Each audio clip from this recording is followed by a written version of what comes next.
मैं डॉक्टर पुष्पा कुमारी, assistant professor, स्नातकोत्तर हिंदी विभाग, SM महाविद्यालय भागलपुर, बिहार। आज हम अपने विद्यार्थियों से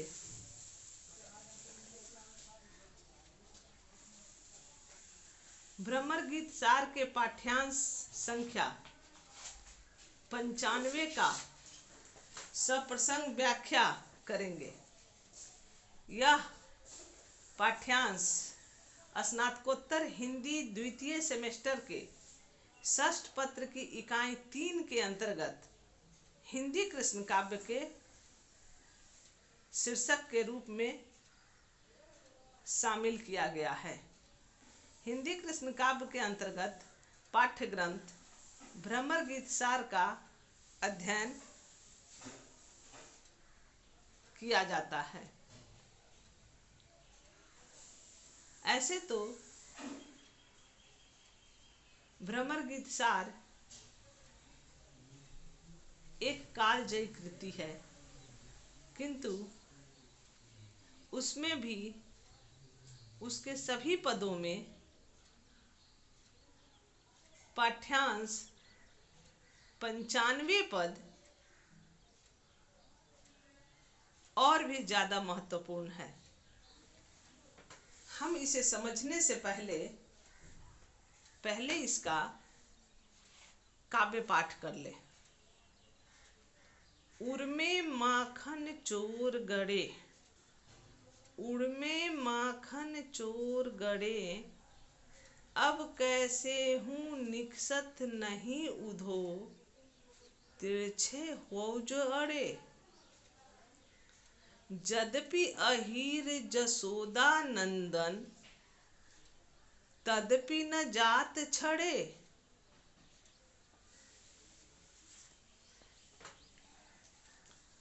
वहाँ बने जदुवंश महाकुल, हम ही न लगत बड़े। को वसुदेव देव की है को, न जाने ओ बुझे। सूर श्याम सुंदर बिनु देखे, और न को सूझे।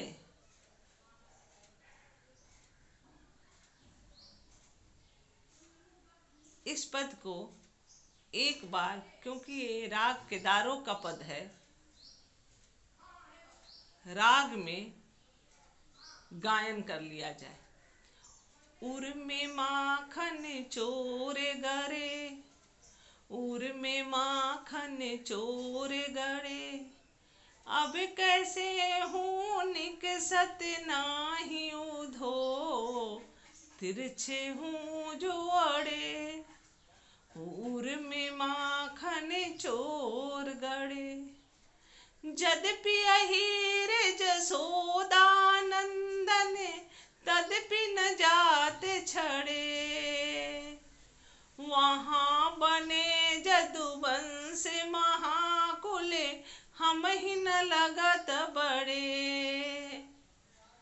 उर्मे माखन चोर गड़े, को वसुदेव देव की है को वसुदेव देव की है को, ना जाने ओ बूझे। सूर श्याम सुंदर बिनु देखे, और न को सूझे। उर्मे माखन चोर गड़े। अब हम इसके कठिन शब्दों के अर्थ जान लेंगे। गड़े अर्थात चुभ गए। कैसे हूँ,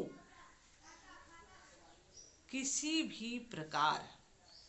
छड़े मतलब छोड़े।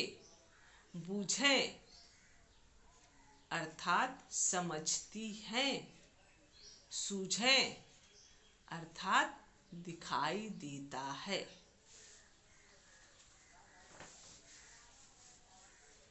इस पद की व्याख्या में संदर्भ। बच्चों, चूंकि पिछली कक्षा में मैं इसके पाठ्यांश 97 के अध्यापन के दौरान आप लोगों को प्रसंग बता रखी हूँ, वही प्रसंग इस पाठ्यांश 95 में भी होगा। अब हम इसके संदर्भ पर विचार करेंगे। यह पद किस संदर्भ में आया है, यह क्या कह रहा है, किस कारण से भ्रमर गीत सार के इस पाठ्यांश को रखा गया है। तो संदर्भ यह है कि श्री कृष्ण की त्रिभंगी मुद्रा के प्रति गोपियों का ऐसा अनुराग है कि उसे किसी प्रकार से विस्मृत नहीं किया जा सकता। अपनी यह विवशता गोपियां उद्धव जी को बतला रही है, अर्थात गोपियों की विवशता का वर्णन इस पद में बखूबी किया गया है। अब ये विवशता कैसी है, इसे देख ले। गोपियां, अब व्याख्या। गोपियां श्री कृष्ण के त्रिभंगी रूप का ध्यान हृदय से न निकलने का कारण उद्धव से बताती हुई कह रही हैं, हे उद्धव, हे उद्धव, हमारे हृदय में माखन चोर श्री कृष्ण का त्रिभंगी रूप ऐसा गड़ गया है, ऐसा चुभ गया है, जो निकालने पर किसी भी प्रकार नहीं निकल पा रहा है। आशय यह है कि वे टेढ़े ढंग से हृदय में अड़ गए हैं। त्रिभंगी रूप अर्थात 3 जगह से टेढ़े रूप में हृदय में धंसे हैं। यदि एक जगह टेढ़े हो तो निकल भी आवे, लेकिन वे तो 3 जगहों से टेढ़े हैं। सीधी वस्तु में टेढ़ी वस्तु, वह भी यदि 3 जगह से टेढ़ी हो तो अटक जाए तो उसे निकालना अति कठिन बात है। उसी प्रकार सरल हृदय में त्रिभंगी मूर्ति ऐसी अड़ गई है कि उसे कैसे निकाला जाए।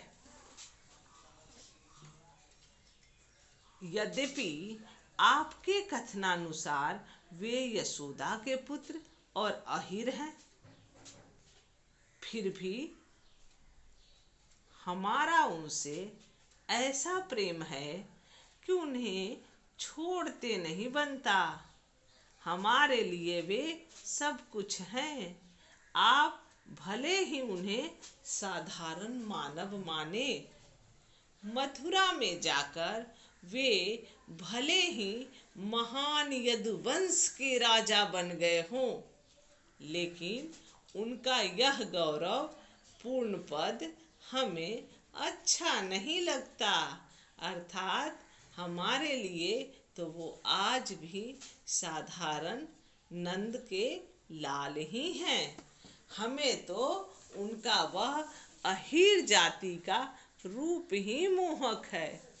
हम सब यह नहीं जानती और नहीं समझती कि वसुदेव कौन है और देवकी कौन है।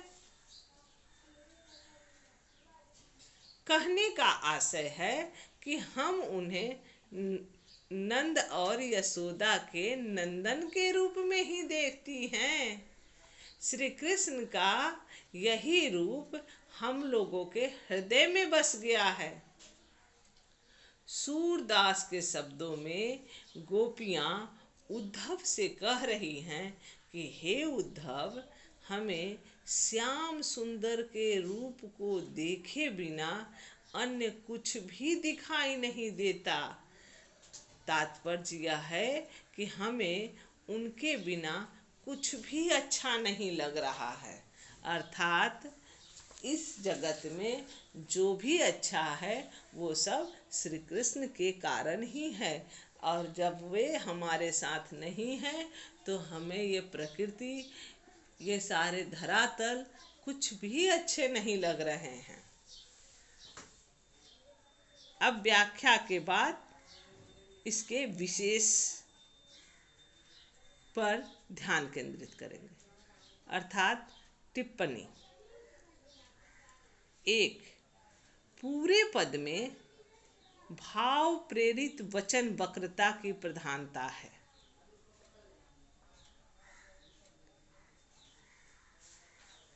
2. उक्ति वैचित्र विधान का यह एक अच्छा नमूना है। 3.